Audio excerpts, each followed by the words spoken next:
Hi guys. Hi. എല്ലാവർക്കും ഇന്ന് നമ്മുടെ ഒരു പുതിയൊരു ഓൾഡ് സ്കൂൾ പോഡ്കാസ്റ്റിലേക്ക് സ്വാഗതം. ഇന്ന് നമ്മൾ വ്യത്യസ്തമായ ഒരു ലൊക്കേഷൻ തിരക്കി അതെ വന്നു കുറെ ദൂരം സഞ്ചരിച്ചു. കുറെ ദൂരം സഞ്ചരിച്ച് ഇവിടെ എവിടെ എത്തി?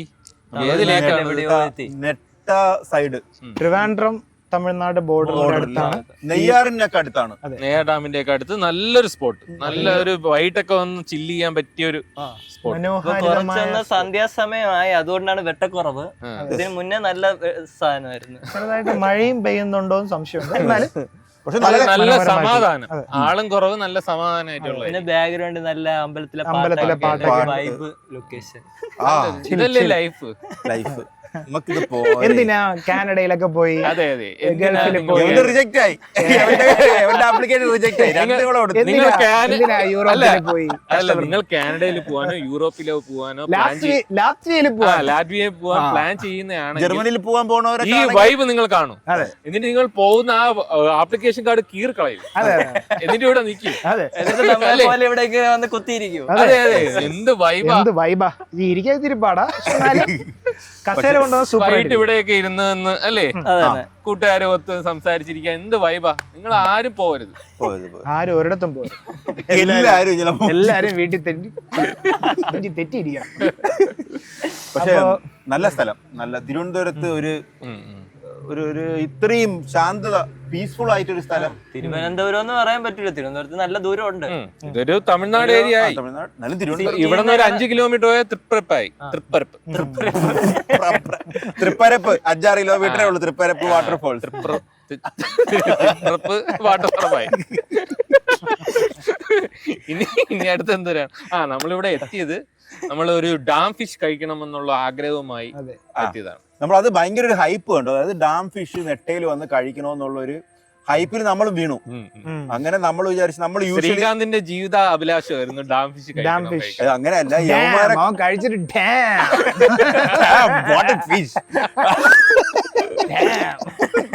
അങ്ങനെയല്ല, എനിക്ക് ഇവരെ കൊണ്ടൊന്ന് എക്സ്പീരിയൻസ് ചെയ്യിക്കണമെന്നുണ്ടായിരുന്നു.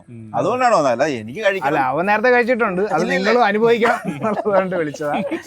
ഇൻസ്റ്റാഗ്രാം റീലായിരുന്നല്ലേ തുടക്കം.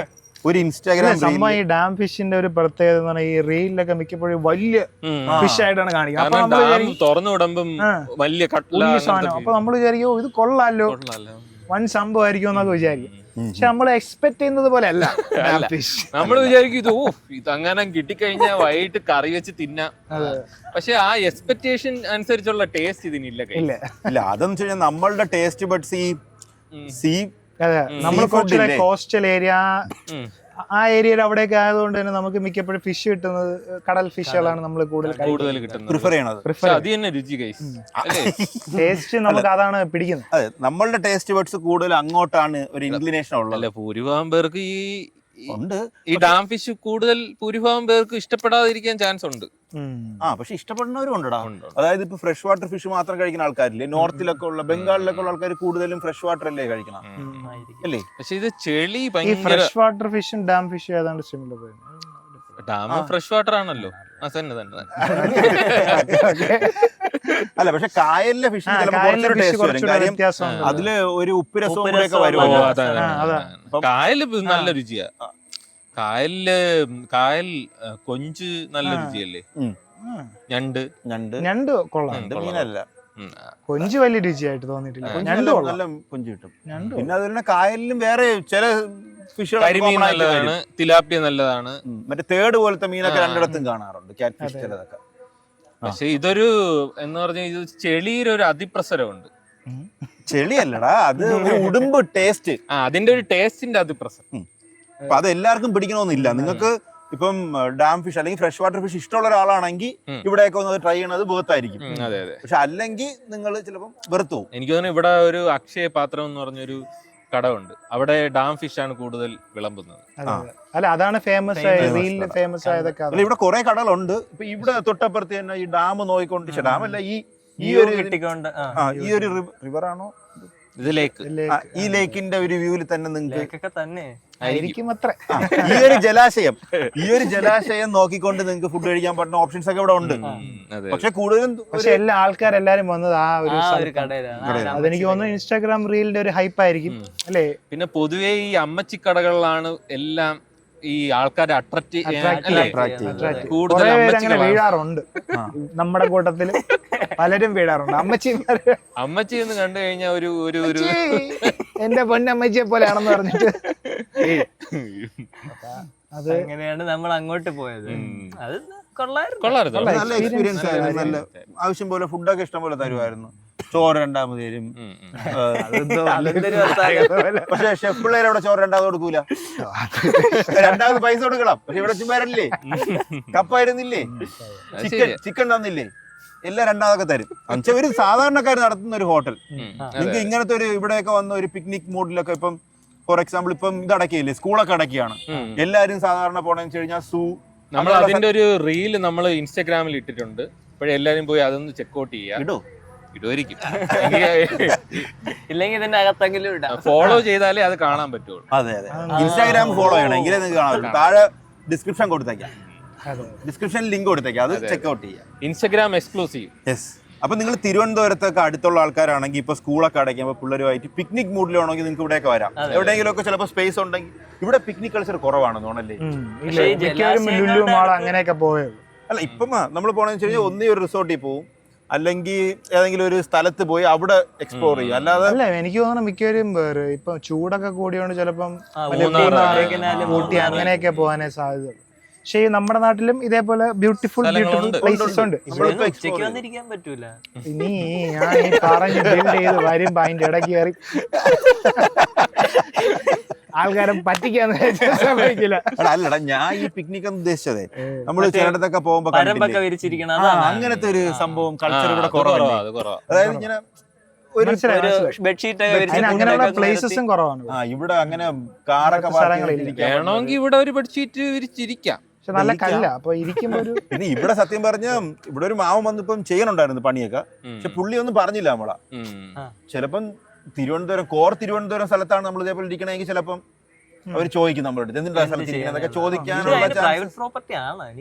പക്ഷെ ഇവിടെയൊക്കെ കുറച്ച് റബ്ബറൊക്കെ ഉണ്ട്, കുറച്ച് പുറകിൽ റബ്ബറും കശ്മാങ്ങൊക്കെ ഉണ്ട്. അവിടെ ഒരാളൊന്ന് കിളയ്ക്കാനൊക്കെ ഉണ്ടാക്കണമെങ്കിൽ ചിലപ്പോ അവരുടെ സ്ഥലമായിരിക്കും. ചുമ്മാ കളിച്ചിട്ട് പോകില്ല, റബ്ബർ അടിച്ചു മാറ്റിക്കൊണ്ടുപോകുന്നു. പിന്നെ നമ്മളിവിടെ എന്തിനാണ് ബുദ്ധിമുട്ടൊന്നും ഉണ്ടാകുന്നില്ല, പ്ലാസ്റ്റിക് ഇടുന്നില്ല. നമ്മൾ അല്ല, അവിടെ ഒളിപ്പിച്ചു വെച്ചിട്ടുണ്ട്. ഇല്ല, നമ്മൾ അങ്ങനെയും ചെയ്യില്ല. സീരിയസ്ലി നിങ്ങൾ ഒരിക്കലും അങ്ങനെ ചെയ്യായിരുന്നു. അപ്പൊ ഈ പിക്നിക് കാലത്തല്ലേ, സ്കൂൾ കാലത്ത് നിങ്ങൾ വിനോദയാത്ര പോകുകയാണെങ്കിൽ കവർ ആക്കാതിരിക്കുക. സസ്റ്റൈനബിൾ ആയിട്ടുള്ള ഒരു ടൂറിസം ഡെവലപ്പ്. പിക്നിക് ലൊക്കേഷൻ എന്ന് പറയുമ്പോഴേ നമ്മളിപ്പോ ഈ സാധാരണ ഈ അമേരിക്കൻസ് ഹോളിവുഡ് സിനിമകളിലൊക്കെ ആണല്ലോ കണ്ടിട്ടുള്ളത്. അവരൊക്കെ ഇരിക്കുമ്പോ ഭയങ്കര അതെ അതെ. അപ്പൊ അങ്ങനത്തെ സ്ഥലങ്ങള് നമ്മളിവിടെ ഇല്ലല്ലോ. ഇല്ല. പക്ഷെ അങ്ങനെ ഇരിക്കാൻ ഇവിടെ പറ്റൂല. ഇവൻ പറഞ്ഞ പോലെ ചൂട്. മ്യൂസിയത്തിലൊക്കെ ആണോ ഇരിക്കാം, പക്ഷെ അവിടെ ഫുഡ് ചൂടടാ. പക്ഷെ മ്യൂസിയത്തിൽ ഒരുപാട് ആളുണ്ട്. അവരിരിക്കുന്ന വെച്ച് കഴിഞ്ഞാൽ അവര് മറ്റേ വണ്ടിയില്ലേ, ആ വണ്ടിയുടെ പേരെന്തോ, കാരവാൻ. അത് തന്നെ. മറ്റേ അവര് വീടായിട്ട് കൺവേർട്ട് ചെയ്തുള്ള വണ്ടിയൊക്കെ എടുത്ത് അതിലൊക്കെ അവര് പോവും. ഇവിടെ അല്ല, പുറത്ത്. എന്നിട്ടാണ് അവർ എവിടെയെങ്കിലും ഒരു സ്ഥലത്ത് കൊണ്ട് ഒതുക്കി അവിടെ കുറച്ചും കൂടി വിശാലമായ സ്ഥലങ്ങൾ കാണും തുറസായിട്ട്. ഇവിടെ അങ്ങനെയുള്ള സ്ഥലങ്ങൾ കുറവാണ്. അതെ, അങ്ങനത്തെ സ്ഥലങ്ങൾ കുറവാണ്. അതാണ് പിന്നെ എല്ലാവർക്കും ഇങ്ങനെ പരമ്പ എടുത്തുകൊണ്ട് പിക്നിക് മൂഡിൽ പോകാൻ സാധ്യത. പിള്ളേർക്കെന്ന് പറഞ്ഞ പിക്നിക് ഇത്തിരി ഒരു എന്ന് വെച്ചാൽ അത് പോണം. നമുക്കും പണ്ട് തന്നെ കൊച്ചില് നമുക്ക് ഭയങ്കര ആഗ്രഹമായിരിക്കും ഒരു ട്രിപ്പ് പോകണം. പക്ഷെ വീട്ടുകാർക്ക് അങ്ങനെ ഒരു പിക്നിക് മൂഡുള്ള ഒരു വീട്ടുകാരായിരിക്കും. പഴയ ജനറേഷനെ ആ ഒരു പ്രശ്നമുള്ളൂ. ഇപ്പോഴത്തെ ആൾക്കാർക്ക് കുഞ്ഞു മനസ്സെന്ന് പറഞ്ഞു കഴിഞ്ഞാൽ പിക്നിക് ആഗ്രഹിക്കുന്നതാണ്. പക്ഷെ നമ്മള് പിക്നിക് മൂടെന്ന് പറയുമ്പോ ചക്കുളത്തൊക്കെ കൊണ്ടുപോകായിരുന്നു. ചക്കുളം, മണ്ണാറശാല, അങ്ങനെ ഒരു ഇതുണ്ട്. അമ്പലപ്പുഴ വഴി ഒരു 2 ദിവസത്തെ പിക്നിക്. പക്ഷെ അത് ഓർമ്മയിലുള്ള കന്യാകുമാരിയിൽ എന്തോ പോയിട്ടുണ്ട്. അതുപോലെ കോവിലിൽ പോയതായിരിക്കും. അല്ലാതെ ചുമ്മാ കാണാനായിട്ട് പോയൊരു ഓർമ്മ. അല്ലാതെ ബോട്ടിലല്ല, മറ്റേ അതന്നെ ബോട്ടിൽ കയറി നമ്മൾ മറ്റേ വിവേകാനന്ദ പാറയിലൊക്കെ പോയി, അതൊരു ഓർമ്മയുണ്ട്. അല്ലാതെ ട്രിപ്പ് പോയതൊന്നും എനിക്ക് അങ്ങനെ വലിയ ഓർമ്മയില്ല. റെസിഡൻസി അല്ല വീട്ടിൽ വീട്ടിൽ നിന്ന് എന്റെ അറിവിൽ പോയിട്ടേ ഇല്ല. അതുകൊണ്ട് എനിക്ക് അങ്ങനെ ഒരു സംഭവം ഓർത്തെടുക്കാൻ അന്നത്തെ ഒരു ഇതെന്ന് പറഞ്ഞാൽ നമുക്ക് വെക്കേഷനോ, കാരണം നമുക്ക് വീട്ടില് ഇതേപോലെ ആൾക്കാരുമായിട്ട് നമുക്ക് പോകാൻ പറ്റൂലല്ലോ, റെസ്ട്രിക്ഷൻ ഉണ്ടല്ലോ. അപ്പോഴും നമ്മള് വീട്ടിൽ നിന്ന് പോവാന്നൊക്കെ ആഗ്രഹിക്കും, പക്ഷെ വീട്ടുകാർ അങ്ങനെ വിടൂല, അങ്ങനെ പോകത്തൂല്ല. വീട്ടിൽ നിന്ന് പോണ കൂടുതൽ റിലേറ്റീവ്സിന്റെ വീട്ടിലോട്ടായിരിക്കും, അല്ലാതെ ഈ ട്രിപ്പ് ടൂർ എന്നുള്ള രീതിയിൽ പോണ ഭയങ്കര കുറവാണ്. ആ കോൺസെപ്റ്റ് ഒക്കെ ഇപ്പോഴാണ് വന്നു തുടങ്ങിയത്. പിന്നെ അന്ന് വണ്ടിയും ഇല്ല. വണ്ടിയില്ല. നമ്മൾ പോണെങ്കിൽ തന്നെ എനിക്ക് ഓർമ്മയുണ്ട്, എന്റെ അവിടെ നിന്നാണെങ്കിൽ നടന്നു പോയി ബസ് 1-2 മണിക്കൂർ കഴിഞ്ഞേ ഉള്ളൂ. അപ്പൊ ആ ബസ്സിന് വേണ്ടി കാത്തു നിൽക്കണം. അതൊക്കെ കൊണ്ടായിരിക്കാം ഇപ്പം. പക്ഷെ എല്ലാം Accessible ആണ്. അതിന്റെ ഒരു വ്യത്യാസം. പിന്നെ ഈ ഒരു ഫാമിലി ടൈം ഭയങ്കര വാല്യുബിൾ സാധനമാണ്. കാര്യം ഇപ്പം പിള്ളേരെ അടുത്ത് അറിയാൻ പറ്റുന്നില്ല, അവരുമായിട്ട് മിങ്കിൾ ചെയ്യാൻ പറ്റും, അവരുടെ പ്രശ്നങ്ങളൊന്നും മനസ്സിലാവുന്നില്ല എന്നൊക്കെ പറയുന്നുണ്ടെങ്കിൽ ഇതേപോലെ ടൈം സ്പെൻഡ് ചെയ്യണം. അപ്പോഴേ അവരെ കൂടുതൽ അറിയാൻ പറ്റുള്ളൂ. ഒരു ട്രിപ്പൊക്കെ പോയി മൈൻഡ് ഒക്കെ ഒന്ന് റിലാക്സ് ചെയ്തിട്ട് അവരെന്തെങ്കിലും തുപ്പും. അടുത്തിരിക്കണ പേരമര അങ്ങനെയല്ല അവരെ പറഞ്ഞ് മനസ്സിലാക്കുക. അങ്ങനെയല്ല അല്ലടാ, ഇങ്ങനെയുള്ള സംഭവങ്ങൾ പോകുമ്പോഴായിരിക്കും നമ്മൾ കുറച്ചും കൂടി ഒന്നും കൂടെ ഫാമിലി ആയിട്ട് നമ്മൾ കുറെ അറ്റാച്ച്ഡ്, കുറച്ച് മെമ്മറീസ് ഒക്കെ ഉണ്ടാവും. പിന്നെ നമ്മളിവിടെ ബീച്ചിലൊക്കെ പോകും. പക്ഷെ ബീച്ചിൽ പോകുമ്പോൾ നമ്മൾ കുറച്ചുകൂടെ എന്താ ഈ ഇങ്ങനെ ടിപ്പ് ടോപ്പില് എന്നുവെച്ചാൽ ബീച്ചിൽ ഇറങ്ങാൻ പറ്റുന്ന ഒരു കടലിൽ കളിക്കാൻ പറ്റുന്ന രീതിയിലൊന്നും അല്ലല്ലോ നമ്മള് പോണത്. നനയ്ക്കുക, പിന്നെ കടല് കണ്ടോണ്ടിരിക്കുക, പിന്നെ തിരിച്ചു പോകുക. അങ്ങനത്തെ ഒരു ബീച്ചിൽ പോണെങ്കിൽ മറ്റേ സാധനമൊക്കെ ഉണ്ടാക്കണം. അങ്ങനെ എന്തെങ്കിലും ഒന്ന് നനഞ്ഞ് മറ്റേ മണ്ണ് വെച്ച് കൊട്ടാരം, അങ്ങനെ മണ്ണിൽ കളിച്ച് അങ്ങനെ എന്തെങ്കിലുമൊക്കെ അതിനൊക്കെ ഒരു ഇത് വേണം. രസമായിരിക്കും. അത് നിങ്ങളപ്പം ഈ വെക്കേഷൻ അത് ട്രൈ ചെയ്യാം. ഏതെങ്കിലുമൊക്കെ ബീച്ചിൽ പോയി മറ്റേ എന്തോ സാധനങ്ങളൊക്കെ കിട്ടോടാ ഇതിന്റെ എക്യുപ്മെന്റ്. അല്ല, അവിടെ ഇപ്പം മറ്റേ ഇതൊക്കെ ഉണ്ടല്ലോ, മറ്റേ ഇങ്ങനെ ആൾക്കാർക്ക് കൊടയൊക്കെ വെച്ചിട്ട് ഇരിക്കാനും കിടക്കാനും ഒക്കെ ഉള്ള ഫെസിലിറ്റീസ് ഒക്കെ അവിടെ. മറ്റേ ആ സാധനമൊക്കെ കൊണ്ടുപോയാൽ ചിലപ്പോ വേറെന്തെങ്കിലും കിട്ടും. ഷവലല്ലടാ ഞാൻ ഉദ്ദേശിച്ചത്.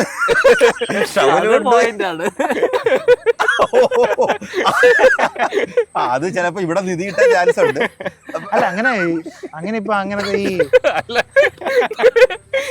നമ്മള് പറഞ്ഞു കേട്ടിട്ട് ശവലും കൊണ്ട് പോകും, പിന്നെ ആകെ നാട്ട കേസാവും. എന്തിനാണ് വെറുതെ. ശരിയാണ്, രാവിലെ ബീച്ചിൽ പോയിട്ടുള്ളവർക്ക് അത് അറിയാം. അല്ല, പക്ഷെ ഈ കോവളം വർക്കല അങ്ങനത്തെ സ്ഥലങ്ങളിലൊക്കെ ഈ ഇടയ്ക്ക് നമ്മൾ എവിടെ പോയപ്പോ കണ്ടായിരുന്നു, ലോക്കൽ ബീച്ചുകളിലൊക്കെ പോയാ ഉണ്ട്, അത് ഞാൻ കണ്ടിട്ടുണ്ട്. അതുപോലെ തന്നെ വേറൊരു കാര്യം ഇവിടെ ഞാൻ ശ്രദ്ധിച്ചതെന്ന് വെച്ച് കഴിഞ്ഞാൽ ഇവിടെ ചവർ അധികം ഇല്ല. എനിക്ക് അധികം ആൾക്കാരുടെ ടൂറിസ്റ്റുകൾ അധികം വരാത്തോണ്ടാണ് ചവർ ഉണ്ടാകുന്നതാണ് എന്റെ വിശ്വാസം. അല്ലാതെ അവര് ചിലപ്പോ കോഷ്യസ് ആവണോണ്ടായിരിക്കൂല. ഇല്ല നമ്മുടെ ടൂറിസ്റ്റുകൾ കുറച്ചും കൂടി ശ്രദ്ധിക്കണമെന്ന് തോന്നുന്നു. അതായത് പ്ലാസ്റ്റിക്കുകൾ കളഞ്ഞിട്ട് പോവാ. ഇപ്പൊ കുറച്ച് ആൾക്കാര് കുറച്ച് ഒരു പ്ലാസ്റ്റിക് അവിടെ കൊണ്ടുപോകണം, തിരിച്ചുകൊണ്ട് പോകും. നമ്മൾ പോക്കറ്റിലിട്ടുണ്ടെങ്കിലും തിരിച്ചു പോകും. അത് സത്യം പറഞ്ഞാൽ അത് പയ്യെ നമുക്കുള്ളിൽ വരുന്നുണ്ട്. നമ്മളെ വീട്ടിന്റെ അടുത്തൊക്കെ മറ്റേ സാധനം കൊണ്ടുവന്ന് വെച്ച് കണ്ടായിരുന്നു, വലിയ കുപ്പിയുടെ ഷേപ്പിലുള്ള. ഹരിതകർമ്മ സേന. അത് തന്നെ. അതുകൊണ്ട് ഈ പ്ലാസ്റ്റിക്കിന് ശേഖരിക്കാനുള്ള പരിപാടികൾ ഇപ്പൊ ഒരുപാട് ഗവൺമെന്റ് ഇനിഷ്യേറ്റീവ് എടുത്ത് ചെയ്യുന്നുണ്ട്. പിന്നെ ഈ കടകളുടെ ഫ്രണ്ടിൽ ഇവരിപ്പോ മറ്റേ ഇത് വെക്കുന്നുണ്ട്, വേസ്റ്റ് ബിന്നിന്റെ സാധനങ്ങളായി. നല്ലൊരു ഇനിഷ്യേറ്റീവ്. അല്ല, പിന്നെ ഈ എടുത്ത് എറിയണതും ആൾക്കാർക്ക് അങ്ങനെ ഇപ്പൊ അങ്ങനെ എറിയാനൊന്നും അങ്ങനത്തെ ഒരു ഇതൊന്നും ഇതില്ലേ. ആറ്റിറ്റ്യൂഡൊക്കെ കണ്ടില്ലേ? അത് ഇങ്ങനെ അല്ല, അത് അതിന്റെ പുള്ളിനെ ഇത് കണ്ടില്ല പറയും, ഇത് മാങ്ങയാണ്. അത് അവരൊരു പുള്ളി പറഞ്ഞിരുന്നു, അതിന് 2 മില്യൺ വ്യൂസ് പുള്ളിക്ക്. നല്ല കാര്യം. അങ്ങനെ അല്ല, പുള്ളി അത് അടച്ചു, അവിടെ തീർന്നു, അത്രേ ഉള്ളൂ കാര്യം. ഒരു പൗരനായിട്ടുള്ള രീതിയിൽ ഒരു 25,000 രൂപയൊക്കെ അടയ്ക്കണമെന്ന് പറഞ്ഞു കഴിഞ്ഞാൽ അത് ചെറിയൊരു കാര്യമല്ല. അല്ല, പിന്നെ പുള്ളിക്കാരനല്ല ചെയ്തത്, അവരുടെ ജോലിക്കാരാണ് ചെയ്തത്. പുള്ളിക്കാരൻ അതിന്റെ റെസ്പോൺസിബിലിറ്റി ഏറ്റെടുത്തു. 3 മാസത്തെ ശമ്പളത്തിൽ നിന്നായിട്ട് കട്ട് ചെയ്യും. ചിലപ്പോ അതൊന്നുമില്ല, പുള്ളി റെസ്പോൺസിബിൾ ആയിട്ട് ഒരു ഇത് തന്നു, പിഴ അടച്ചു. നല്ലായിരുന്നു, പുള്ളി റെസ്പോണ്ട് ചെയ്തു. അതായത് തെറ്റാണ് എന്നുള്ള സാധനം. It's good. അതിൽ ഇങ്ങനത്തെ സംഭവം വരുമ്പോഴത്തേക്ക് ആൾക്കാർക്ക് ഒരു അവയർനെസ് ഉണ്ടാവും. നമ്മുടെ ബീച്ചൊക്കെ ശ്രദ്ധിച്ചിട്ടുണ്ട്. നമ്മളെ ബീച്ചിലൊക്കെ പോകുമ്പോഴത്തേക്കും ഫുള്ള് കവറും ഇതൊക്കെയാണ്, ആൾക്കാർ കളഞ്ഞിട്ട് പോകും. ഇല്ലേ? ഉണ്ടടാ. കോവളം ബീച്ചിൽ അവിടെയൊക്കെ ഇല്ലടാ, മെയിൻ ബീച്ചുകളിലൊന്നുമില്ല, പക്ഷെ കുറച്ച് തിരക്ക്. ഞാൻ പറയാം, സെന്റ് ആൻഡ്രൂസ് ബീച്ച് അവിടെയൊക്കെയാണ് ചിലപ്പോ കാണുക. എടാ, ഞാൻ പറഞ്ഞു കഴിഞ്ഞാൽ വിഴിഞ്ഞത്ത് മീൻ വാങ്ങാൻ പോകുമ്പോഴത്തേക്കും ഈ എഞ്ചിൻ ഓയിൽ ഇല്ലേ, ബോട്ടിൽ ഒഴിക്കുന്ന ഒരു ഓയിൽ ഇങ്ങനെ ഒഴിച്ചിട്ട് അത് അങ്ങനെ അടച്ചിട്ട് ഇങ്ങനെ കടലിലോട്ട് തന്നെ എറിഞ്ഞ്. അപ്പൊ ആലോചിച്ചു അവരുടെ ലിവിങ് തന്നെ അതിലാണ്. അപ്പൊ അവരവിടെ കളയണ മോശമില്ല. എന്നിട്ട് കവർ അവിടെ നിന്ന് അവർ ഫുഡ് കഴിച്ച ഒരു കവറുണ്ട് അവര്, എന്നിട്ട് ആ കവർ അവരിങ്ങനെ ചുരുട്ടിയിട്ട് കയ്യും കഴുകിയിട്ട് അവിടെ തന്നെ അങ്ങ് ആ ബീച്ചിൽ തന്നെ മീൻസ് ആ വെള്ളത്തിൽ തന്നെ ഇടും. അപ്പം ശ്രദ്ധിക്കാമെന്ന് വെച്ച് കഴിഞ്ഞാൽ അവര് ആ ഒരു റിസോഴ്സും കൂടി ഉപയോഗിച്ചിട്ടാണ് ജീവിക്കണം. അപ്പം അത് കുറച്ചുകൂടി ക്ലീൻ ആക്കേണ്ടത് അവരുടെയും കൂടി ആവശ്യമുണ്ട്. പുറത്തുനിന്ന് ആൾക്കാർ വന്നാൽ പോലും അവരെ ഇവരോണം തടയാൻ. പക്ഷെ നിങ്ങൾ തന്നെ അങ്ങനെ ഇടുമ്പോഴത്തേക്ക് കവർ എന്ന് പറഞ്ഞ് കടലിൽ ഇട്ട് കഴിഞ്ഞാൽ ഉള്ള പ്രശ്നം എന്ന് പറഞ്ഞു കഴിഞ്ഞാൽ ഈ ജെല്ലി ഫിഷ് ആണെന്ന് വിചാരിച്ച് ഈ ആമ കഴിക്കും. അപ്പോഴെന്താ ആമ ചത്തുപോകും. അങ്ങനെ ജെല്ലി ഫിഷ് പെരുകി നമ്മൾ ആവാസ വ്യവസ്ഥയിൽ തന്നെ പ്രശ്നം ഉണ്ടാവും. കോറൽസ് ഒക്കെ നശിക്കും. അങ്ങനെ കുറെ പ്രശ്നങ്ങളുണ്ട്. അപ്പൊ ഞാൻ ആലോചിച്ചു അതിന്റെ തൊട്ടപ്പുറത്ത് ഒരു പള്ളിയുണ്ട്. പള്ളിയിൽ കയറി പറഞ്ഞു കഴിഞ്ഞാൽ ചിലപ്പം അവരൊരു ഇനിഷ്യേറ്റീവ് എടുക്കുമായിരിക്കും എന്ന് വിചാരിച്ചു. അപ്പൊ എന്റെ അടുത്ത് നിന്ന് അങ്ങേര് പറഞ്ഞു നിനക്ക് രാവിലെ ഇടി കിട്ടണോ എന്ന് ചോദിച്ചപ്പോൾ ഞാൻ വിചാരിച്ചു വേണ്ട, സമയമില്ലാത്ത സമയത്ത്.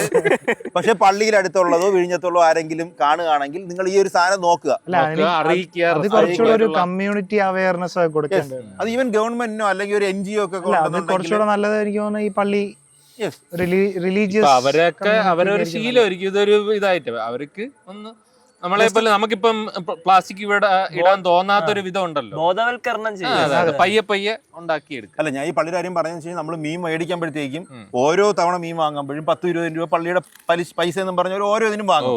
അപ്പൊ അങ്ങനെ ഒരു സാധനം നിങ്ങൾ വാങ്ങുന്നുണ്ടെങ്കിൽ ഇങ്ങനെ കുറച്ച് അത് നീറ്റ് ആക്കേണ്ടത് നിങ്ങളുടെ ഒരു റെസ്പോൺസിബിലിറ്റി ആയിട്ട് എനിക്ക് തോന്നുന്നു. അല്ലാതെ വേറൊരു അർത്ഥമല്ല ഇതിൽ പറഞ്ഞത്. മീൻസ് നിങ്ങളൊരു ഇനിഷ്യേറ്റീവ് എടുത്തു കഴിഞ്ഞാൽ ആൾക്കാർ കുറച്ചുകൂടി കേൾക്കും. നമ്മളൊരാൾ പറഞ്ഞേക്കാളും ബീച്ചുകളിൽ വേസ്റ്റ് ബിൻ സെറ്റപ്പ് ഒന്നും ഞാൻ കണ്ടിട്ടില്ല. അതുകൂടെ ഒന്ന് സെറ്റപ്പ് ചെയ്യണം, എന്നാലേ ആൾക്കാർക്ക് ഇടാനുള്ള ഒരു ഇതൂടെ വരുള്ളൂ. അല്ലാതെ ഇവിടെ കൊണ്ടുവന്നിടേ എത്ര നേരം എന്ന് പറഞ്ഞ് കയ്യിൽ വെച്ചോണ്ട്. ടൂറിസ്റ്റുകൾ വരുന്ന ബീച്ചുകളൊക്കെ ഇല്ലേ, അവിടെയൊക്കെ ഇതുണ്ട് കേട്ടോ. അവിടെ പ്രോപ്പർ ആയിട്ട് അല്ല ഇപ്പൊ ഈ ലോക്കൽ ബീച്ചുകളില്ലേ നമ്മളെ ഹിഡൻ സ്പോട്ട് എന്നൊക്കെ പറഞ്ഞു പോണ സ്ഥലങ്ങളുടെ ഒന്നും ഇങ്ങനത്തെ സെറ്റപ്പ് ഇല്ല. അത് നോക്കാനായിട്ട് ലൈഫ് ഗാർഡ് അങ്ങനത്തെ സെറ്റപ്പ് ഒന്നും ഇല്ല. അതുകൊണ്ടൊക്കെ ആയിരിക്കും. അല്ല ഇപ്പൊ എവൻ പറഞ്ഞാണെങ്കിൽ കുറച്ചുകൂടെ ഈ മീൻ പിടിക്കൽ ആ ഒരു അങ്ങനത്തെ ഒരു പരിപാടികളായിട്ടൊക്കെ ഉള്ള ബീച്ചുകളാണ് അതൊക്കെ. അവിടെ ഇങ്ങനത്തെ സംഭവങ്ങൾ കുറവായിരിക്കും. അതിന് കുറച്ചുകൂടെ നല്ലത് ഈ കമ്മ്യൂണിറ്റി വൈസ് എന്തെങ്കിലും ഒരു ക്ലാസ്സസോ അങ്ങനത്തെ എന്തെങ്കിലും കാര്യങ്ങളൊക്കെ ചെയ്യാൻ പറ്റും. നഗരസഭയെക്കാട്ടി എനിക്ക് തോന്നുന്നു കുറച്ചുകൂടെ നല്ലത് റിലീജിയസ് അവരെ ഇൻസ്റ്റിറ്റ്യൂഷൻസ് പറയുന്നതാണ് കുറച്ചുകൂടെ പവർ കൂടുതൽ. അടുത്ത ആഴ്ച ഞാൻ ചിലപ്പം അങ്ങോട്ട് വരും. ഞാൻ വരുന്നില്ല, ഇതിന്റെ ഇത് വെച്ചിട്ട് നിങ്ങൾ ഒന്നും പെരുമാറരുത് അല്ലേ. എല്ലാം നിങ്ങളുടെ ഒരു നന്മയ്ക്ക് വേണ്ടി, നമ്മളുടെ മൊത്തത്തിലുള്ള കമ്പൈൻഡ് നന്മയ്ക്ക് വേണ്ടിയാണ് ഇത് പറയുന്നത്. നമ്മളെ പ്രേക്ഷകർ ഒരുപാട് പേർക്ക് ശ്രീകാന്തിനെ മിസ് ചെയ്യുന്നു എന്ന് പറയുന്നത് അല്ലേ. ഇനി തൊട്ട് പെർമനന്റ് ആയി ചിലപ്പോ മിസ് ചെയ്യാനുള്ള സാധ്യത. അടുത്ത മീൻ വാങ്ങൽ ട്രിപ്പിന് ചിലപ്പോ അല്ല ഒരുപാട് പേര് കമന്റ് മിസ് ചെയ്യുന്നു. കുറെ ആയല്ലോ. ഞാൻ കുറച്ച് ദിവസമായി, ഞാൻ ഇനി കുറച്ച് ദിവസം ഇവിടെ കാണും. പിന്നെ നമ്മുടെ വിശേഷം എന്ന് പറഞ്ഞാൽ അരുൺ ബാംഗ്ലൂരിലേക്ക് റീലൊക്കേറ്റ് ചെയ്തിരിക്കുകയാണ് അല്ലേ. ഇന്നലത്തെ ലൈവില് കുറെ പേര് ചോദിച്ചു അരുൺ ചേട്ടൻ എവിടെ. ഇനി ചിലപ്പോ പോയി എടുത്ത് തപ്പി കാണാൻ പാടായിരിക്കും. അപ്പൊ നമുക്ക് എന്തെങ്കിലും പറഞ്ഞു. അപ്പൊ ഇനിയുള്ള കുറച്ച് വീഡിയോസിലൊക്കെ കാണാൻ കുറച്ചല്ല, അരുണിന് ഒരു പുതിയൊരു ജോലി അവിടെ സെറ്റ് ആയിട്ടുണ്ട്. നല്ലൊരു അല്ലേ, അവന്റെ ഒരു പാഷൻ ഫോളോ ചെയ്ത് അവന് ഇപ്പോഴാണ് കുറച്ചും കൂടെ ഒരു ബെറ്റർ ഒരു ഓപ്പർച്യൂണിറ്റി വന്നത്. അപ്പോഴ് നമുക്ക് വിഷമമുണ്ട്, എന്നാലും അല്ലേ ഹാപ്പിയാണ്. അവന്റെ ഗ്രോത്തിൽ നമ്മൾ ഹാപ്പിയാണ്. അപ്പൊ ബാംഗ്ലൂരിലാണ് പുള്ളി. അപ്പൊ അവിടെ ഒരു അനിമേറ്റർ ആയിട്ട് തന്നെ ജോലി ചെയ്യുന്നു. ഫോം പാർട്ടിയെ കഴിഞ്ഞപ്പോ തളർന്നു കിടക്കുന്നു. കുറച്ചു നേരത്തെ അപ്ഡേറ്റ് ചെയ്തായിരുന്നു. അതിലൊക്കെ വിഷമമുണ്ട്. വളരെ പെട്ടെന്ന് പോവുകയും ചെയ്തു. കിട്ടിയ ഉടനെ തന്നെ അവന് പോവേണ്ടി നിന്നില്ല. ഇല്ലായിരുന്നു നമുക്കൊരു വീഡിയോ ഒക്കെ എടുത്തതാണ്. അതും കൂടെ ഒന്ന് നമുക്ക് സെല്ല് ചെയ്യാം, ഊറ്റി വിടായിരുന്നു. പക്ഷെ അവസരം കിട്ടിയില്ല. അവൻ ഈ തന്ത്രങ്ങളൊക്കെ അറിയാന്നുള്ളത് കൊണ്ട് ലാസ്റ്റ് നിമിഷത്തോടെ പറഞ്ഞാ ഞാൻ പോണേ. പക്ഷെ അത് നമ്മൾ അടുത്തേല് വരുമ്പോ നമ്മളൊരു ഇത് കൊടുക്കാം, സ്വീകരണം കൊടുക്കാം. പിന്നെ അത് മാത്രമല്ല, നമ്മൾ ഇനി ബാംഗ്ലൂർ പോകുകയാണെങ്കിൽ തന്നെ അവന്റെ അവിടെ താമസിക്കാം. അവിടെ മിലിറ്ററി ഏരിയ എന്നൊക്കെ പറഞ്ഞ് പേടിപ്പിക്കുന്നുണ്ട്. നിങ്ങളിവിടെ വരരുത്, ഭയങ്കര ചെക്കിംഗ് ആണ്, മിലിറ്ററി ഏരിയ ആണ്. ഫ്രണ്ടിൽ 2 പട്ടാളമൊക്കെ ഉണ്ടെന്ന് പറഞ്ഞു. ഇവൻ എവിടെയാണ് പോയെന്ന് എനിക്ക് അറിഞ്ഞൂടാ. വരരുതേ, ഇവിടെ ഭയങ്കര ബുദ്ധിമുട്ടാണ്. പക്ഷെ ബാക്ക്ഗ്രൗണ്ടില് ഒരു കോറമംഗല ഏരിയയിലുള്ള ഒരു വൈബ് പാട്ടുകളൊക്കെ കേൾക്കുന്നു. അവന്റെ ഇതിൽ എന്തൊക്കെയോ മിസ്സിങ് എന്താണെന്ന് അറിയില്ല. അപ്പൊ അതാണ് നമ്മുടെ അരുണിന്റെ ഇപ്പോഴത്തെ ലേറ്റസ്റ്റ് അപ്ഡേറ്റ്. അവന് തിരിച്ചു വരുമ്പോഴത്തേക്ക് ഒരു ബാച്ചിലർ ലൈഫ് അല്ല, ബാംഗ്ലൂർ ലൈഫ് ബാച്ചിലർ അല്ല, സോറി, ഒരാളുടെ ഒറ്റപ്പെട്ട ബാംഗ്ലൂർ ലൈഫ് എങ്ങനെയുണ്ടെന്ന് നമുക്ക് അവന്റെ അറിയാം, ചോദിച്ചറിയാം. ബാംഗ്ലൂർ ലൈഫ് എങ്ങനെയുണ്ട് എന്ന് നമുക്ക് ഒരു കണ്ടന്റും ആയി നമുക്ക്. അതെ, അത് നമ്മൾ ഊറ്റുന്നതായിരിക്കും. നിങ്ങൾ അറിയുന്നുണ്ടോന്ന് അറിയില്ല, ആൾബലം നമുക്ക് കുറഞ്ഞു വരുന്നു അല്ലേ? കുറഞ്ഞു വരുന്നു ദിനം പ്രതി. എന്നാലും നമ്മൾ പൂർവാധികം ശക്തിയോടെ അഡ്ജസ്റ്റ് ചെയ്തൊക്കെ നടക്കും. നമ്മൾ ചെയ്യും, സാധനം ചെയ്യും.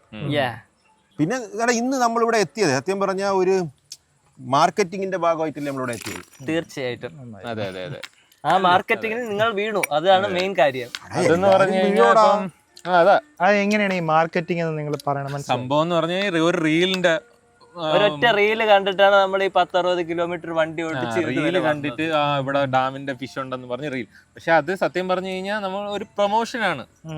പക്ഷെ നമ്മൾ ആ റീല് കാണുമ്പോ അവിടെ നിന്ന് കഴിക്കാൻ തോന്നും, അങ്ങനത്തെ ഒരു തോന്നും.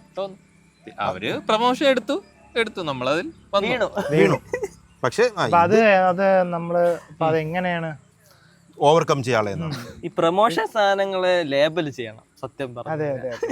അത് ചെയ്യണം. അല്ലടാ, ഇത് എല്ലാ ആടും ഇപ്പൊ പ്രശ്നമൊന്നല്ല ഞാൻ പറയണം. ചിലതൊക്കെ ഓക്കെ, മനുഷ്യന് പ്രശ്നമില്ലാത്ത സാധനങ്ങളുണ്ട്. പക്ഷെ സ്റ്റിൽ ഈ ബെറ്റിങ്ങും ഗാംബ്ലിംഗ് ഒക്കെ ചെയ്യുന്ന ആൾക്കാരും ഉണ്ട് ഇപ്പോഴും, ഒരുപാട് പ്രൊമോട്ട് ചെയ്യുന്ന ആൾക്കാർ. അതിനിപ്പോ ഒരു ഇത് നടന്നുകൊണ്ടിരിക്കുകയാണ്. ബെറ്റിംഗ് ആപ്പുകൾ ആരൊക്കെ പ്രൊമോട്ട് ചെയ്യുന്നു അവരെ അവരുടെ ഇൻസ്റ്റാഗ്രാം അക്കൗണ്ട് തന്നെ ഇപ്പം ബാൻ ആവുന്നുണ്ട്. ഇൻസ്റ്റാഗ്രാം 3-4 പേരുടെ ഇൻസ്റ്റാഗ്രാം അക്കൗണ്ട് അല്ലേ പോയത്?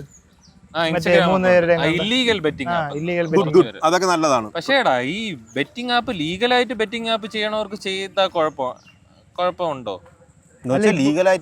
ലീഗൽ ബെറ്റിംഗ് ആപ്പുകൾ ഉണ്ടല്ലോ ഇപ്പൊ Dream11 അങ്ങനെ. അതും ഈ ലീഗലാണെന്ന് പറയാനും ഇതും ഒരു അഡിക്ഷൻ സാധനമല്ലേ ഈ Dream11 ഇതൊക്കെ ആയാലും അതിലും പൈസ മുടക്കി നഷ്ടപ്പെട്ട്. ഈ ഷാറുഖ്, ഈ അമീർ ഖാനും അതെ, എല്ലാരും ഇതുണ്ട്. അപ്പൊ ഇത് അമീർ ഖാനുണ്ട്, ചെറിയ ഇൻഫ്ലുവൻസേഴ്സിനെ മാത്രം. ഇപ്പം പാൻ മസാലയുടെ പരസ്യമില്ല, അതേപോലത്തെ സാധനം തന്നെയല്ലേ ഇത്. ഇപ്പൊ വലിയ സെലിബ്രിറ്റീസും ചെയ്യുന്നുണ്ട്. അപ്പൊ അവര് ചെയ്തെന്ന് പറഞ്ഞാൽ അതൊരു ലീഗാലിറ്റി വരൂലല്ലോ, അല്ലെ അതൊരു നന്മയാണെന്ന് പറയാൻ പറ്റില്ല. പക്ഷെ ലീഗലായിട്ടുള്ള ഒരു സാധനം ഈ ഷാറുഖ് ഖാൻ, അമീർ ഖാൻ, വിരാട് കോഹ്ലി, നമ്മളെ ഇന്ത്യയിലെ ജേഴ്സിയിലെ ഇത് തന്നെ Dream11 സ്പോൺസർ, ടൈറ്റിൽ സ്പോൺസർ ചെയ്യുന്ന Dream11. അതെ. അങ്ങനെയൊക്കെ എന്നിട്ട് ഈ ചെറിയ ഇൻഫ്ലുവൻസറിനെ മാത്രം ഇത്രയും വലിയ ആൾക്കാർ, വിരാട് കോഹ്ലി വരെ ചെയ്തിട്ടേ ഇത്രയും ചെറിയ അവരൊന്നും ചെയ്യാൻ പറ്റുന്നില്ല. ഇവരെല്ലാരും പക്ഷെ Dream11 ചെയ്യണവരെ മാത്രമല്ല പിടിക്കണം, അല്ലാതെ ഇല്ലീഗൽ കുറച്ച് സാധനങ്ങളോട് ഉണ്ട്. ഒരു ഇപ്പൊ Dream11 നമുക്ക് അറിയാൻ പറ്റും, കുറച്ചെങ്കിലും എന്തെങ്കിലും ചിലപ്പോ കാണുമായിരിക്കില്ലേ. അതായത് അതല്ലടാ, ഇപ്പൊ ഞാൻ ചോദിക്കുന്നു, ഇപ്പൊ ഇല്ലീഗൽ ചെയ്യണത് ഓക്കെ, ഇല്ലീഗൽ ചെയ്യണ തെറ്റാണ്, ചെയ്യരുത്. ഞാൻ പറയുന്നത് ഈ വിരാട് കോഹ്ലിക്കും ധോണിക്കും അമീർ ഖാനും ഷാറുഖ് ഖാനും ഇല്ലാത്ത ഈ സോഷ്യൽ റെസ്പോൺസിബിലിറ്റി ഈ ചെറിയ നമുക്ക് വേണോന്നാണ് ഞാൻ ചോദിക്കുന്നത്. അല്ല, അത് ഓരോരുത്തരുടെ ഞാൻ ചോദിക്കുന്നത് അവർക്ക് ഈ സോഷ്യൽ റെസ്പോൺസിബിലിറ്റി വരുത്തണ്ടേ എന്നാണ്. വരുത്തണം. അവർക്കില്ലാത്ത എന്തിനാണ് ഈ പാവമായിട്ടുള്ള ഈ നമ്മൾക്കും വേണം, അവർക്ക് കുറച്ചുകൂടെ കുറച്ചുകൂടെ സ്ട്രിക്റ്റ് ആവണം അവരുടെ ഇതിൽ. എന്ന് പറഞ്ഞ ഇപ്പൊ പാൻ ഇത് തന്നെ എത്ര പേര്, ഷാറുഖ് ഖാൻ, അജയ് ദേവ്ഗൺ, അവര് പ്രൊമോട്ട് ചെയ്യണ സാധനം എനിക്ക് തോന്നുന്നു സർഗേറ്റ് ആണ്. പക്ഷെ അതില് ഉള്ളതെല്ലാം പാനെ ഇത് ചെയ്യണത്. പക്ഷെ അവരുടെ പെർസ്പെക്റ്റീവില് അത് പ്രശ്നമില്ല, അവരത് ബിസിനസ് മാത്രമായിട്ടാണ് കാണുന്നത്. മനസ്സിലായില്ലേ? എന്നുവെച്ചാൽ ഒരു ബിസിനസ്സിൽ ഇത്രയും അവരെ സ്റ്റാർ വാല്യൂ എങ്ങനെ ബിസിനസ്സിലോട്ട് ചെയ്യണം. ഷാറുഖ് ഖാനൊക്കെ അങ്ങനെയാണ് കൂടുതൽ. അവരിങ്ങനത്തെ ഒരു സോഷ്യൽ കമ്മിറ്റ്മെന്റ്, പെപ്സി എടുക്കാൻ പറ്റൂല, അങ്ങനെയൊന്നും അവര് കാണുന്നില്ല. പക്ഷെ അവർക്കില്ലാത്ത ഇതെന്തിനാണ് ഈ ലീഗൽ ബെറ്റിംഗ് ആപ്പിന്റെ കാര്യം. ഇപ്പൊ Dream11 അങ്ങനത്തെ കാര്യങ്ങൾ. ഈ Dream11 തന്നെ സ്കാം ആണോ എന്ന് നമുക്ക് അറിയില്ലല്ലോ. കുറെ സാധനങ്ങള് ചെയ്യുമ്പോ അഡിക്റ്റീവാണ്. പക്ഷെ ഇതിന്റെ വേറൊരു ലെവലുണ്ട്. അതായത് അല്ലാത്ത ബെറ്റിംഗ്സ് ഉണ്ട്. ഈ എന്താ പേര്, കാർഡ് ഗെയിംസ്, അല്ലാത്ത കുറച്ച് കുറെ അങ്ങനത്തെ കുറെ സാധനം ഉണ്ട്. അതായത് മറ്റേ എന്തോ റോക്കറ്റ് പോകുമ്പോഴത്തേക്ക് ഇവിടെ പ്രസ് ചെയ്യൂ, ഈ റോക്കറ്റ് ഇവിടെ നിൽക്കുമ്പോൾ നിങ്ങൾക്ക് 4 ഇരട്ടി കിട്ടും, 5 ഇരട്ടി. അതൊക്കെ ഭയങ്കരമായിട്ടുള്ള സാധനങ്ങളാണ്, നമുക്ക് അറിയാനേ പറ്റും. Dream11 ചിലപ്പോൾ ആരെങ്കിലും കിട്ടണമെന്നെങ്കിലും പറയാം. ഞാൻ Dream11 കളിച്ചിട്ടുണ്ട്, പക്ഷെ ആരെയും കളിക്കാനും നിർബന്ധിക്കില്ല. 49 ഇരട്ടി ചിലപ്പോൾ 1 തവണ കളിക്കും. ആ വർഷം പോകുമ്പോഴത്തേക്കും ആ IPL പിന്നെ ഞാൻ ഇടൂല. തീർന്നു, അത്രേ ഉള്ളൂ. അല്ലാതെ ചിലപ്പോ ചിലർക്ക് ഇത് addiction ആയി പോകും. ഈ അഡിക്ഷൻ എന്ന് പറഞ്ഞാൽ സാധാരണ ഇല്ലേ ഇവന്മാര് ഈ ലക്ഷങ്ങൾ കടം വാങ്ങിച്ചിട്ടൊക്കെ കാരണം ഇപ്പൊ നമ്മള് 49 രൂപ ഇട്ടാണ് ചെയ്യണത്. അതിൽ പൂളുണ്ട് 25,000 ഇട്ട് ചെയ്യണതൊക്കെ പൂളുണ്ട്. അതൊക്കെ അഡിക്റ്റീവ് ആയി കഴിഞ്ഞാലേ പിന്നെ കൂടുതൽ ഇട്ടോണ്ടിരിക്കും. ചിലപ്പോ ഇതിൽ തന്നെ ഒരു ലോജിക് ഉണ്ട്. അതായത് ഇവർ ചെയ്യണമെന്ന് വെച്ച് കഴിഞ്ഞാൽ ആദ്യമായിട്ട് പറഞ്ഞ യൂസേഴ്സിന് 1-2 കൊടുക്കുമെന്ന് കേട്ടിട്ടുണ്ട്.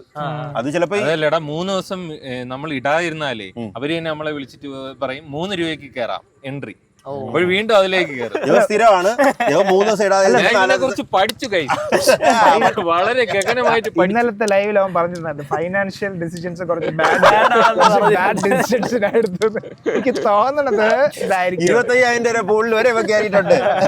ഇതിനെ പറ്റി ഗഗനമായിട്ട് ഞാൻ പഠിച്ചിട്ടുണ്ട്. അത് മാത്രമല്ല ഇതിനൊരു സൈക്കോളജി ഉണ്ട്. ഈ ഇപ്പം ഈ ഗാംബ്ലിംഗ് അഡിക്ഷന് അതിനൊരു സൈക്കോളജി ഉണ്ട്. അത് ഈ നമ്മൾ ലോട്ടറി എടുത്തു കഴിഞ്ഞാൽ അതൊരു ഡിലേഡ് ആണ്. നമ്മുടെ ഈ റിസൾട്ട് പറഞ്ഞ ഡിലേഡ് റിസൾട്ടാണ്. പിന്നെ ഇപ്പൊ ഇന്ന് ലോട്ടറി എടുത്താലും കുറച്ച് ദിവസം കഴിഞ്ഞിട്ടൊക്കെ ആയിരിക്കും അതിന്റെ റിസൾട്ട് അറിയണത്, അതിന്റെ സംഭവമൊക്കെ. പക്ഷെ ഇതൊക്കെ എന്ന് പറഞ്ഞാൽ അന്ന് തന്നെ റിസൾട്ട് അറിയാം. അപ്പൊ തന്നെ നമുക്ക് ആ ഒരു റിവാർഡും കൂടെ കിട്ടി. റിവാർഡും കൂടെ അപ്പൊ തന്നെ കിട്ടും. സ്റ്റോക്ക് മാർക്കറ്റിൽ ഈ സാധനം ഉണ്ട്, എല്ലാത്തിലും ഉണ്ടോ? എല്ലാത്തിലും ട്രേഡിങ്ങും അങ്ങനെ തന്നെയാണ്. പിന്നെ ഇപ്പം ലോട്ടറി അങ്ങനെയല്ലേ, നമ്മള് ലോട്ടറി എത്ര പേർക്ക് അഡിക്റ്റ് ആയിട്ട് എത്ര പേരുണ്ട്? അതെ ഉണ്ട്. പക്ഷെ അതിൽ കുറച്ചൊരു റിസൾട്ട് കുറച്ചൊരു ഡിലേഡ് ആണെന്നാണ് എന്റെ ഒരു തോന്നിയിട്ടുള്ളത്. ഡിലേഡ് എന്ന് പറയാൻ പറ്റില്ല. അത് ഈ ബമ്പർ സാധനങ്ങളൊക്കെ കുറച്ച് ഡിലേ ആയിട്ടുള്ളൂ. ബാക്കിയുള്ള എല്ലാ ദിവസവും നമ്മളെ പോലീസ് നോക്കി പോണുണ്ട്. എന്തിനാണെന്ന് അറിഞ്ഞൂടാ. അപ്പോഴേ നമ്മൾ അങ്ങോട്ട് നോക്കണ്ട കാര്യം. വെറുതെ മിക്കവാറും ലൈവ് അറസ്റ്റ് ഒക്കെ അവർക്ക് നിർത്താൻ പറ്റാത്തതുകൊണ്ടാണെന്ന് തോന്നുന്നു അവര് പോണത്. ബട്ട് സ്റ്റിൽ അവർ നിർത്തി വരുന്നുണ്ടെന്ന് തോന്നുന്നു.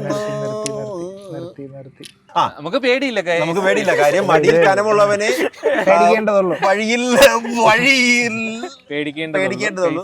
നമുക്ക് മടിയിൽ കനമില്ലാത്തതുകൊണ്ട് ഇവരെ പേടിക്കേണ്ട കാര്യമില്ല. എനിക്ക് തോന്നുന്നു ഈ ഡ്രീം ഇലവനെ കുറിച്ച് പറഞ്ഞത് അവര് കേട്ടെന്ന് തോന്നുന്നു. ഈ കിടന്ന വഴുവാതെ പോലീസ് വരുന്നു. അതല്ലടാ ഇപ്പം ആ സാധനം ചെയ്യുമ്പോഴ് ഇപ്പൊ നമുക്ക് ഇങ്ങനെ ഒരു സാധനം ചെയ്യുമ്പോ കമന്റ് ഇങ്ങനെ ഒരുപാട് ഇങ്ങനെ വരും, ഇതെന്തിനാണ് ചെയ്തതെന്ന് പറയും. അങ്ങനെ ചെയ്ത് ഇപ്പൊ അങ്ങനെ ചെയ്യണവർക്ക് ആ ഒരു റെസ്പോൺസിബിലിറ്റി അവർ ഏറ്റെടുക്കണം. കാരണം അവർക്ക് പിന്നീടുള്ള ഒരു സംഭവം എന്ന് പറഞ്ഞു കഴിഞ്ഞാൽ കുറച്ച് ഇത് പോകും. പോലീസ് വേട്ടയാടുന്നു കേസ്. നമ്മുടെ വണ്ടിയുടെ ഫ്രണ്ടിൽ അവര് കൊണ്ട് ചവിട്ടിയിട്ട് അവിടുന്ന് പോലീസ് ഇങ്ങനെ നിർത്തി. എപ്പിസോഡ് മിക്കവാറും ഇവിടെ എൻഡ് ചെയ്യും. അപ്പം പോലീസ് ഇങ്ങോട്ട് വരികയാണ് ഗൈസ്. നമ്മൾ അറസ്റ്റ് ചെയ്യുകയാണെങ്കിൽ നിങ്ങൾ നമുക്ക് വേണ്ടി ഇതാക്കുക. വടിയൊക്കെ എടുത്ത് വരണം. ലാത്തി ചാർജ് ഉണ്ടാവോ? ലാത്തി ആയിട്ടാണ് വരുന്നത്. നമുക്ക് വേണമെങ്കിൽ ഇവിടുന്ന് എണീക്കാം. ഇത് കഴിഞ്ഞിട്ട് നമ്മള് കാറി ഇരുന്നിട്ട് ഇതിന്റെ ഒരു ലൈവ് അപ്ഡേറ്റ് നിങ്ങൾക്ക് തരുന്നതായിരിക്കും. അയ്യോ എന്റെ മുഖം കണ്ട പേടിയുള്ളത് പോലെ തോന്നുന്നു. ടെൻഷൻ ഉള്ള പോലെ. പക്ഷെ ഈ ലാത്തി വരണോണ്ട് ഒരു പേടി. നമുക്ക് വേണേ എണീറ്റാലോ? എടാ ഇല്ല ഇത് എക്സസൈസ് ആണടാ. കള്ളുണ്ടാന്ന് നോക്കാൻ പറഞ്ഞാണ്. നമ്മളിതിൽ പേടിക്കേണ്ട കാര്യമില്ല. നമുക്ക് മടിയില്ല. ഇല്ല. പക്ഷെ എന്റെ സൗണ്ട് ഇടറുന്നുണ്ട്. നമ്മളടുത്താണോ?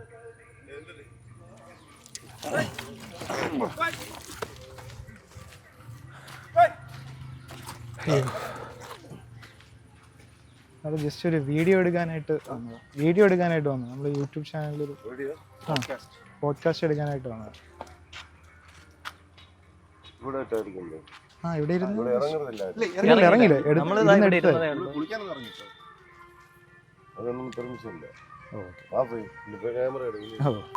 ഗൈസ്, അപ്പോൾ നമ്മൾ അവിടെ വെച്ച് പോലീസുമായിട്ടുള്ള മൽപ്പിടുത്തത്തിന് ശേഷം 100-110 ഡയറക്റ്റ് ശ്രീകാര്യം തന്നെ വന്നിറങ്ങി. നമ്മൾ ഒരു ചേസ് കടന്നു. നിങ്ങൾ കണ്ടില്ലെന്നേ ഉള്ളൂ. നമ്മൾ അവിടെ നിന്ന് ഇപ്പൊ ക്യാമറ കട്ട് ചെയ്തിട്ട് ഒരു ചേസ് ആയിരുന്നു. ബാക്കില് തമിഴ്നാട് പോലീസ്, ഫ്രണ്ടില് കേരള വണ്ടി.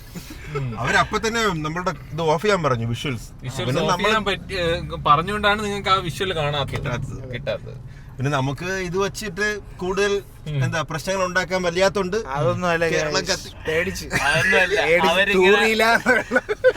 അവരുടെ ലാത്തി കണ്ടപ്പോൾ നമ്മൾ ചെറുതായി ലാത്തിയും കൊണ്ട് 2-3 പോലീസുകാർ ഇങ്ങനെ വരുന്നു. അപ്പോഴും നമ്മൾ വിചാരിച്ചു ഇവിടെ എല്ലായിരിക്കും, ഇവിടെ എല്ലായിരിക്കും. നമ്മള് വേറെ ഒന്നും ചെയ്യുന്നില്ലല്ലോ.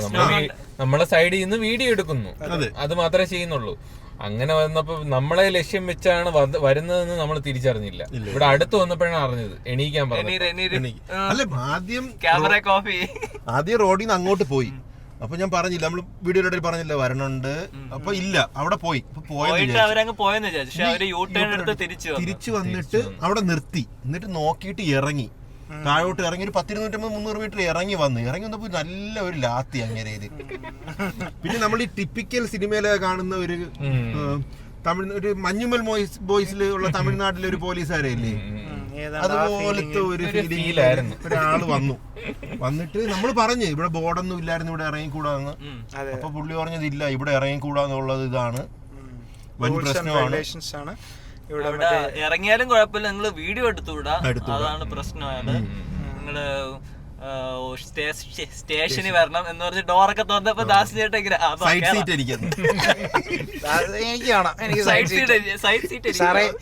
ഡ്രൈവിംഗ് സീറ്റ് എനിക്ക് നമ്മൾ ആലോചിക്കണം, നമ്മൾ എങ്ങനെയെങ്കിലും പോവാൻ നോക്കുകയാണ്. എന്തെങ്കിലും ചെയ്യണം അറിഞ്ഞൂടാന്നൊക്കെ പറഞ്ഞു പോവാ. ഇതുവരെ സ്റ്റേഷനിൽ കയറിയിട്ടില്ല, അതാണ് അവന്റെ പ്രശ്നം. നീ പറഞ്ഞല്ലോ മടിയിൽ കനമില്ലാത്തവന് പേടിക്കണ്ടല്ലോ, അതുകൊണ്ടാണ് പോവാന്ന് പറഞ്ഞത്. അവിടെ ചെന്നിട്ട് ഹക്കിയും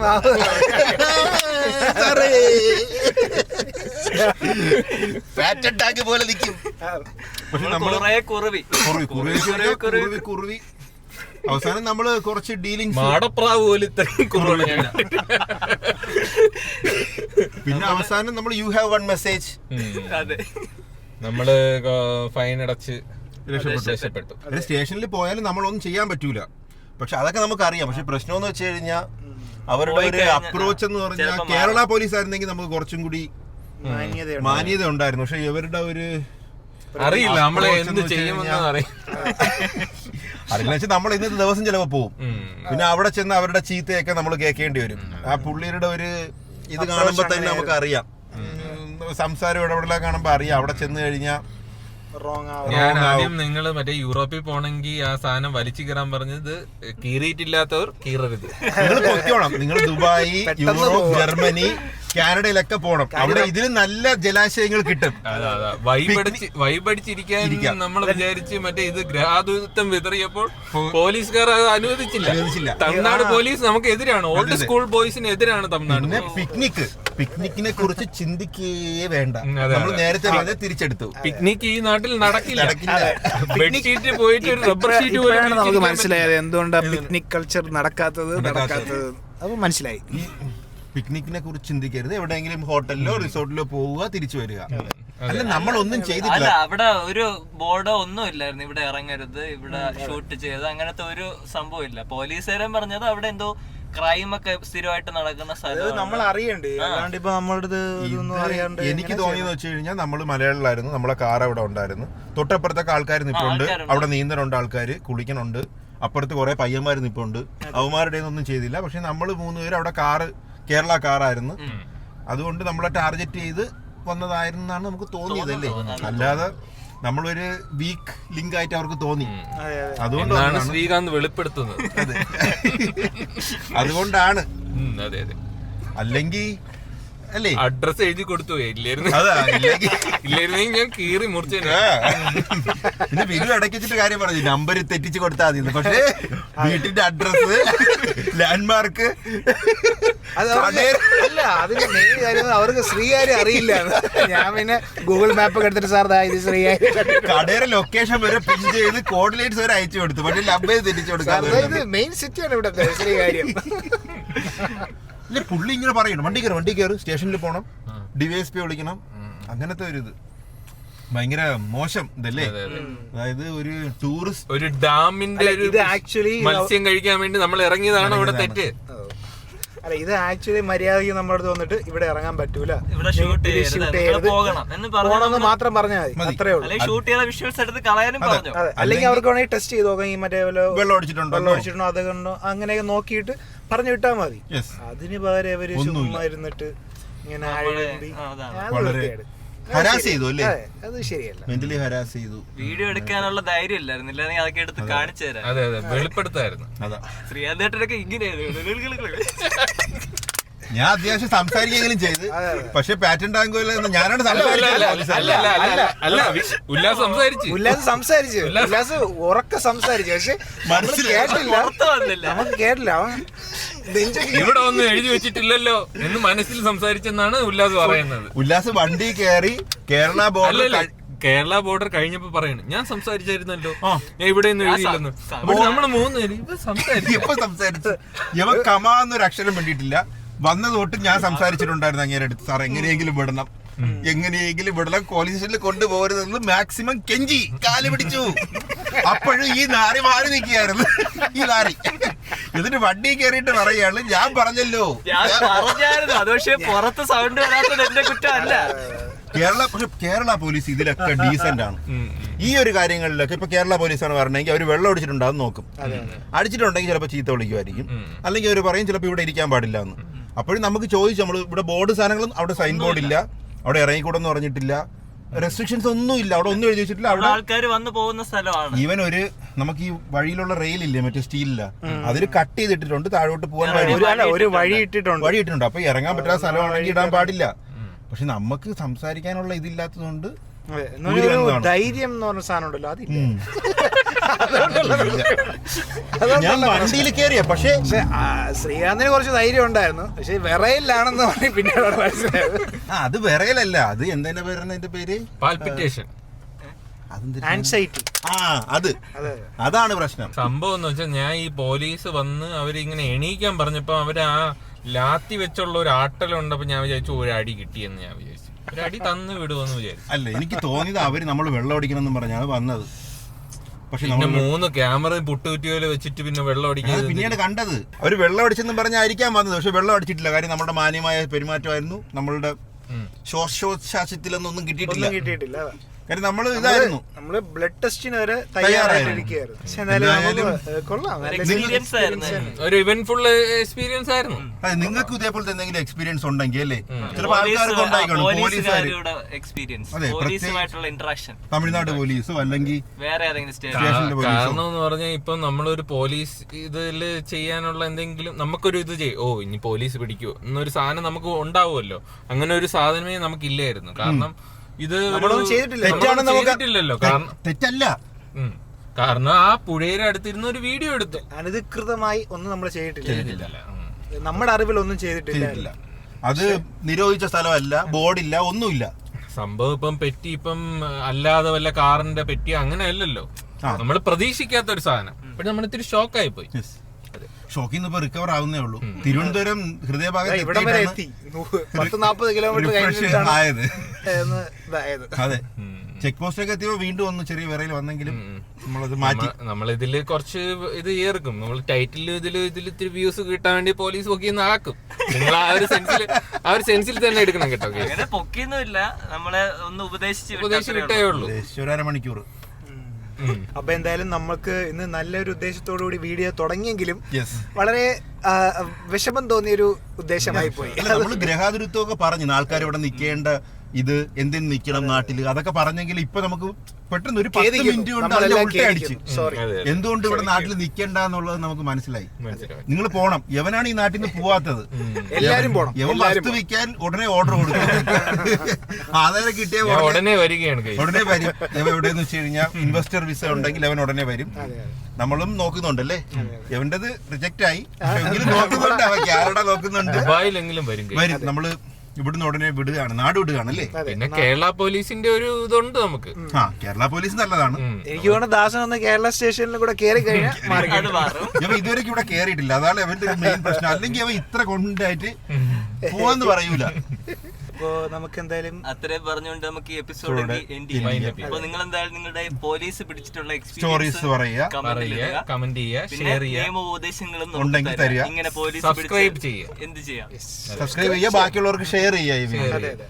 തമിഴ്നാടുള്ളവർക്ക് ഷെയർ ചെയ്യരുത്. കാര്യം നമുക്ക് ഇനി കേസ് എടുക്കാൻ വയ്യ. വെറുതെ എന്തിനാ. അതെ, അപ്പം വേറൊരു എപ്പിസോഡുമായിട്ട് നമുക്ക് പിന്നെയും കാണാം. ബൈ.